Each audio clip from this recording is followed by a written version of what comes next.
Welcome to HBN TV. హైదరాబాద్లో ఎర్రమంజిల్లోని machine Bhagiratha కార్యాలయంలో అన్ని విభాగాల శాఖాధిపతులతో పంచాయతీరాజ్ గ్రామీణ అభివృద్ధి మహిళా శిశు సంక్షేమ శాఖల మంత్రి సీతక్క సమీక్ష సమావేశం.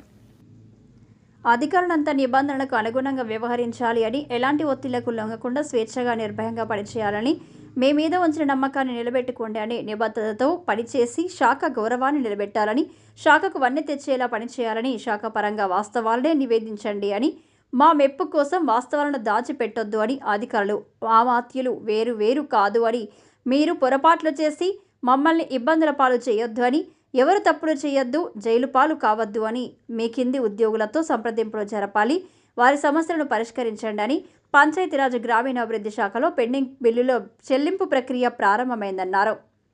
300 కోట్ల రేగా బిల్లులను నిన్న విడుదల చేశామని, మల్టీపర్పస్ వర్కర్ల వేతన బకాయిలను విడుదల చేశామని, పంచాయతీరాజ్ శాఖ తరహాలోనే ప్రతి విభాగంలో ఉద్యోగ సమస్యలను ఆన్లైన్లో పరిష్కరించే విధానాన్ని అవలంబించండి అని హాజరైన పంచాయతీరాజ్ గ్రామీణ అభివృద్ధి శాఖ కార్యదర్శి లోకేష్ కుమార్, డైరెక్టర్ సృజన, టీజీఐఆర్డీ డైరెక్టర్ నిఖిల, మహిళా శిశు సంక్షేమ శాఖ కార్యదర్శి అనిత రామచంద్రన్, డైరెక్టర్ కాంతి వెస్లీ, ఈఎన్సీలు కృపాకర్ రెడ్డి, కనకరత్నం, వివిధ శాఖల ఉన్నతాధికారులు పాల్గొన్నారు.